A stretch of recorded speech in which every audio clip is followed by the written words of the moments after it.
Hi kiddos, welcome to your week 4 lesson, which is all about pumpkins.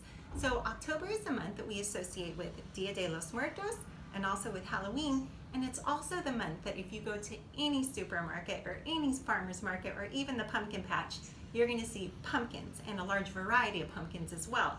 Pumpkins can come in different sizes, they can come in different shapes, and also different colors. Also, pumpkins are within the gourd family, so if you go to a pumpkin patch or even at the market, you can see a lot of different interesting gourd fruits that also come in a variety of sizes, shapes, and colors and textures. Look how bumpy this one is. Another thing about pumpkins, pumpkin is actually really nutritious for you. It's full of fiber, which is good for digestion. It's got potassium, which is good for your muscles, magnesium, which is really good for your brain and your body, and also iron, which is really good for your heart.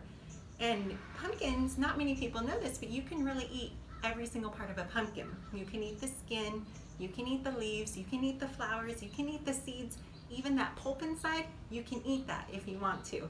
And even the stem is edible as well if you wanted to eat that. So that's about pumpkins. This is the time of year we all know that pumpkins are a lot of fun to carve and make jack-o'-lanterns, but there are other things that you can do with pumpkins as well for just some fun and learning activities. One of them is if you have any string or twine, even dental floss would work. That one's kind of weird, but it would work. You can make a guess about the distance around the pumpkin. We call that the circumference. And what you do is you kind of look at your pumpkin, take your string, and you guess what is that distance all the way around the widest part of my pumpkin. So you make your guess, and then let's say you cut it, and then you're going to take your string and another piece of string, and you're going to measure it, and then you cut that, and you compare your guess to the actual distance, and you can talk about, was your guess greater or was it less than the actual circumference of that pumpkin. That's one thing you can do. Another thing you can do is a pumpkin hypothesis activity. And what you do is you take a tub of water, it could be this size, it could be a little smaller, it could be a little larger, and you're just gonna wanna have a couple of things. You probably wanna have like a mini pumpkin, and then for this, I'm gonna use a cherry tomato and a rock. So the first thing that you do is you take your cherry tomato, you stick it in the water, and you see if it sinks or it floats, and you observe what happens. Then you take a rock, and it can be a heavier, denser rock, works better. Put it in the water and see if it sinks or it floats. And then you make a hypothesis, and a hypothesis is an educated guess.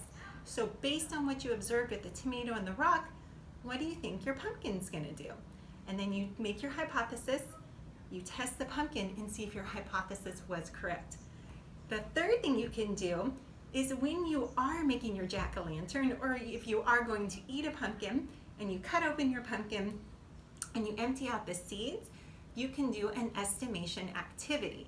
So you can empty out all your seeds, kind of clean them off, put them into, and then make a guess. So you're gonna make an estimation. How many seeds do I think are in that pumpkin?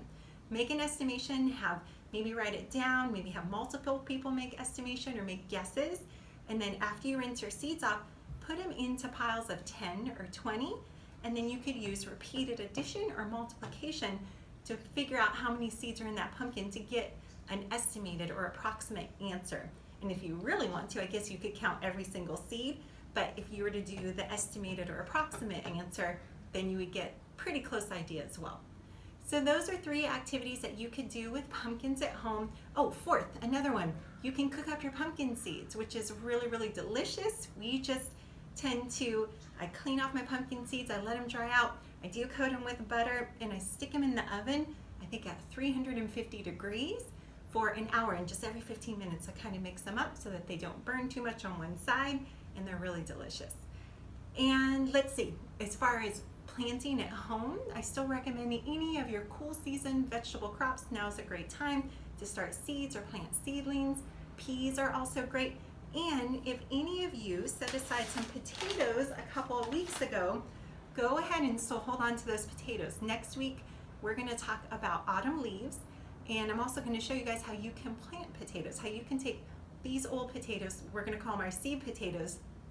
Mine are starting to grow some eyes, and how we can plant them and grow a ton of new potatoes, which is really fun. So thank you guys so much for watching. I hope you are all doing well. I hope you really enjoy this month. Whether you celebrate Dia de los Muertos or you celebrate Halloween or you don't celebrate any of it, I just hope that you enjoy the month of October, and hopefully the weather's in here in San Diego is going to get a little bit cooler, and I hope you're all healthy and happy and safe. So have a great day, and I will see you guys next week. Thank you so much for watching.